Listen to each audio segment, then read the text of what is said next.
presented by Beauty Music।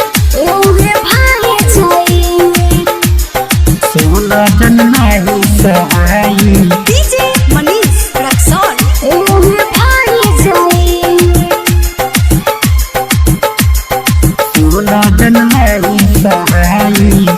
सुनो प्रिया के मेला में है अकेला करब तोहर इंतजार है। हम रोज साथे भाई भी आई सुनिया बतिया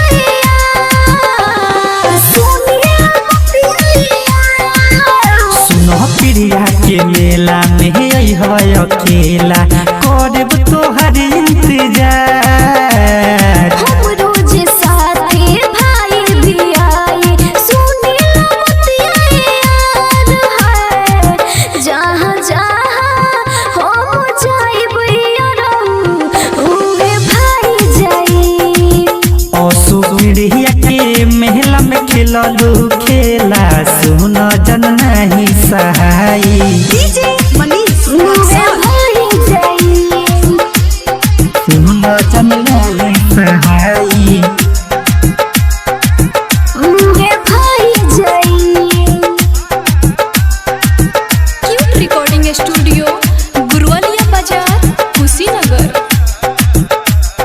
सुनो जन्नाही सहाई।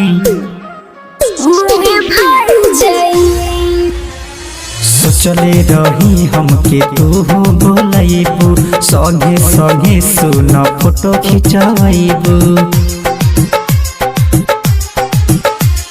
सोचल सपनवा को पानी जे घेरल सुनी लो ये राजवानी जे घेरल दिलवा के बतिया जगाई अब से गोरी जान आई।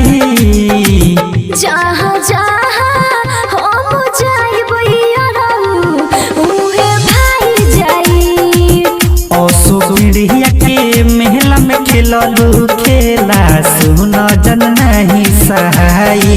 DJ मनीष रक्सौल। ओहे भाई जाई सुनो जन्नाही सहाई। ओहे भाई जाई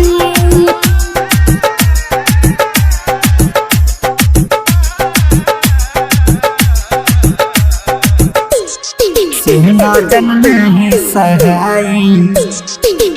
ओहे भाई जाई प्रिया बरत जाने तू तो भूखलू राइटर राज के कुछ ना बुझलू। सुताब जनी हमरा के झारो दिलवा में आगे जनी हमरा उबारो अब जनी बतिया भुलाई अब नाही बतिया भुलाई। जहाँ जहाँ हम जाइब ओहे भाई आई प्रिया के मेला में खेललू खेला सुनो जन्नाही सहाई। क्यूट रिकॉर्डिंग स्टूडियो गुरुवालिया बाजार कुशीनगर।